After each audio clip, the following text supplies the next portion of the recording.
would have in negotiations with Russia would actually be its NATO membership, since you cannot really trade occupied territory with Russia in the same way. So what's your reply to those arguments? Thank you.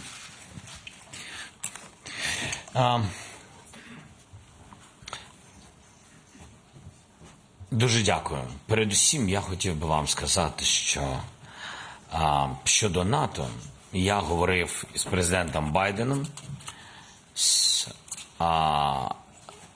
також з Камалою Гарріс і з Дональдом Трампом.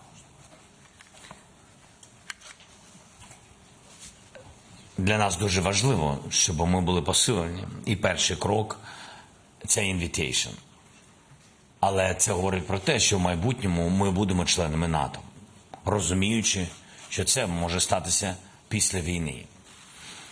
Ми не знаємо, коли буде закінчення війни, але я підкреслюю, чим сильніше ми будемо, тим швидше буде дипломатичне рішення щодо закінчення і справедливого миру. НАТО – тематика сенситивна для Сполучених Штатів Америки. Весь цей час вони вважали, що НАТО – це втягування альянсу у війну. Навіть запрошення для України в НАТО – це начебто такі червоні лінії. А на мою думку, юридично ні, і це несправедливо, якщо ви дійсно хочете, а не тільки говорите, що Україна буде в НАТО, і що вона дуже важлива для безпеки європейського континенту, то це повинно співпадати з діями. Слова повинні завжди йти разом з діями. І тому invitation, я вважаю, ніякі не червоні лінії. І з ким збивці червоні лінії. Так ось, invitation – це саме превентивний крок. Показати, що не Путін змінює курс всього світу, а навпаки, весь світ готовий змінювати того чи іншого агресора, який починає жити поза світових правил. І тому для мене це питання важливе. І, як я вам сказав, я обговорював з усіма.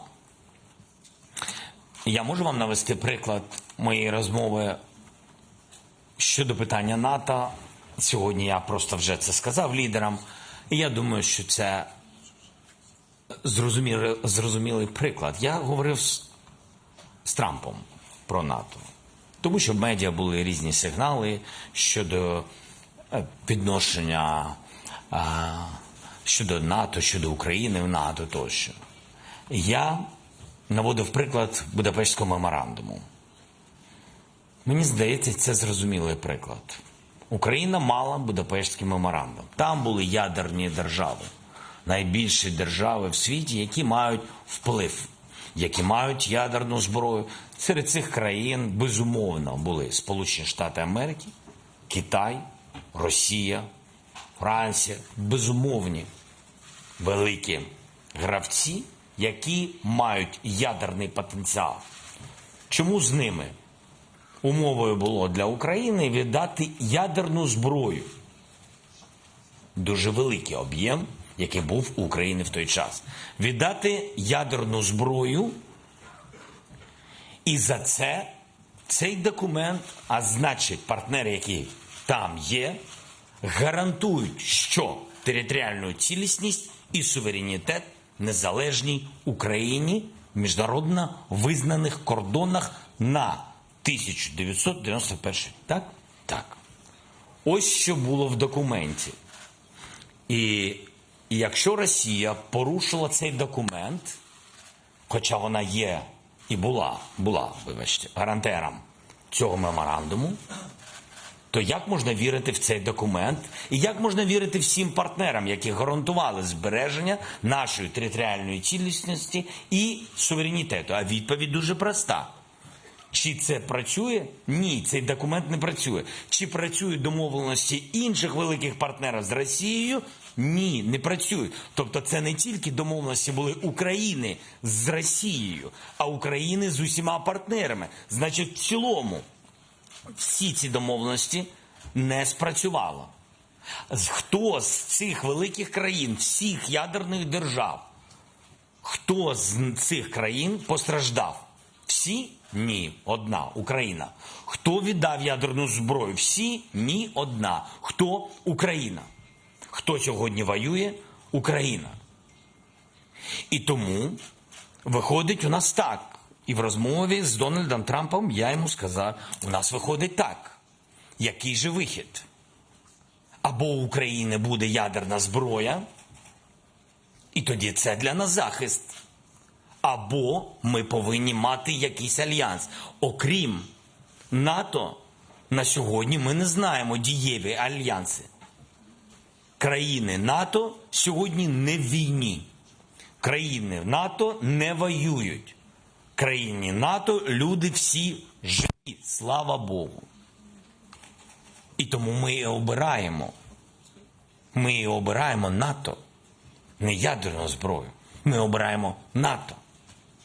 І я вважаю, що мене почув, в даному випадку Дональд Трамп почув, що він сказав, у вас справедливі аргументи.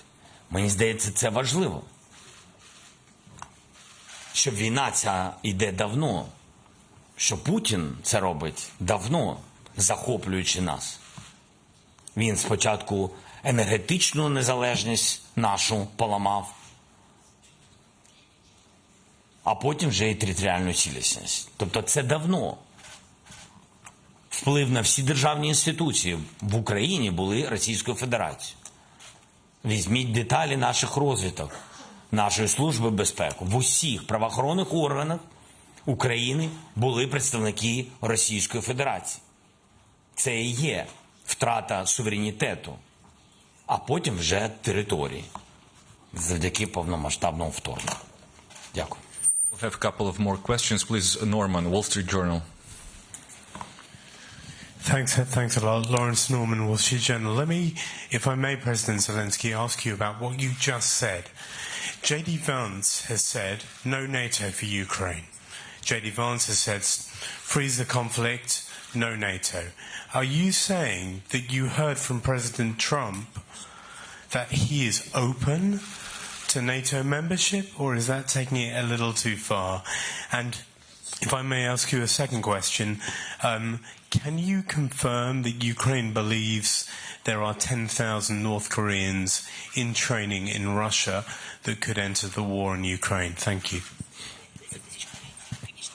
Yeah, thank you so much for your question. First of all, I don't want to go further to our dialogue between me and Donald Trump, because it was between me and Donald Trump. And nobody gave me any words and etc. That's been exactly what I said. We spoke about it. We spoke about NATO. And I said my arguments, and he said that, yes, he agreed with my arguments. It means only that I said. It meant what it means.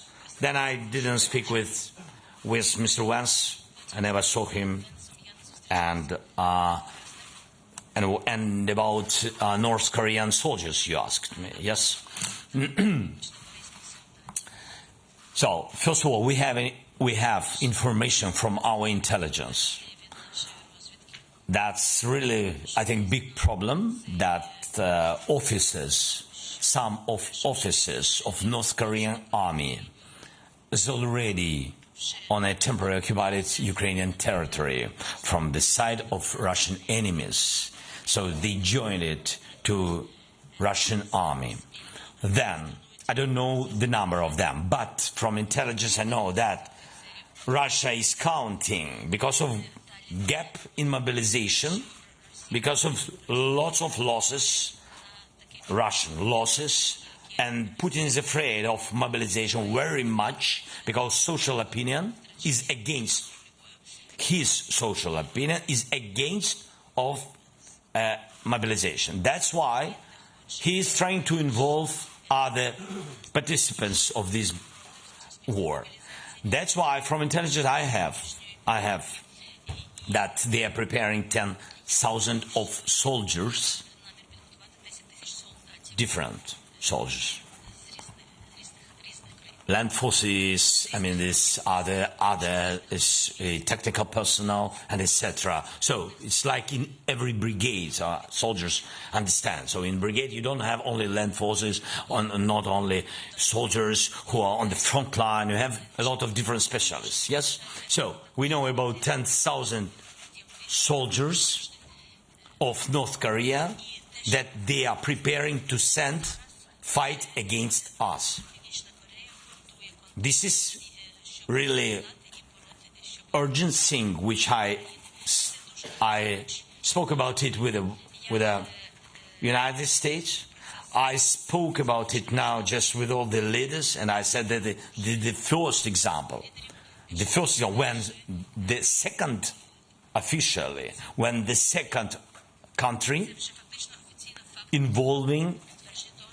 joining to Russia and involving to this war Russia against Ukraine.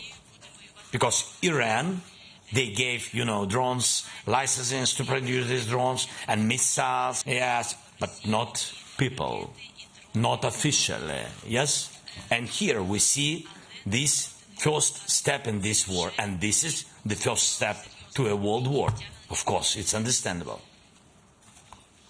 Okay, one last question. I'm sorry, I don't know all of you. Do we have some people from European news agencies like EFA, DPA, France Press? Yes, please. Yes.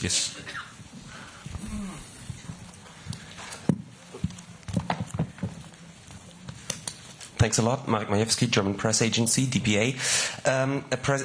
Mr. President, key points of your victory plans include, as we already talked about it, swift invitation to NATO and the use of Western weapons against targets in Russia. With German Chancellor Olaf Scholz at the table, you have someone who is preventing both issues, or holding back both issues. Is Germany, together with the USA, preventing Ukraine from being able to defeat Russia, and how do you try to change his mind? Thank you. So sorry, it was very loud. You said that Chancellor is against two decisions. What I didn't hear. What they say? First is the invitation, and then the use of weapons, of Western weapons against targets in Russia. Yeah. Okay. So we had a lot of different conversations with Olaf and with other partners who really has these possibilities to help us with long distance, yes, long range. So first of all, I mean, for today, Ukraine used on the territory of Crimea long distance weapon. We used it and we had success. We really destroyed how many? 20 for today? How many? 23. Yes, for today, 23 enemy ships. Yeah. Huge result. We use different weapons. First of all, our own Ukrainian production, long-distance weapon. Second, UK, Storm Shadows and Scalps of France. Yes? That's what we used. We never used Germany long-distance weapon. Why? Because they never provided to us. That's why I don't discuss with Olaf to use or not to use. I have to do the step back. We need his long-distance weapon. This is first. I respect his opinion. It's his right to agree or not to agree. But he can't recommend us to attack or not attack because he never provided. I think he can give us and say, you see, but not give permission, but give us, but not give permission to use, but give us and demonstrate the will of support and say, of course, okay, so we began to support Ukraine with a third point, and Germany is supporting the short point of the victory plan, but provincially, so we give these possibilities to Ukraine, but not give permission before Russia will say that they are ready to stop this war or not. That's it. Then, I think that's all, yes? Your question is, that's all? About invitation.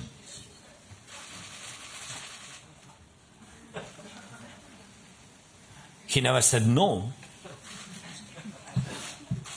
and never said yes. So we are in the process. I think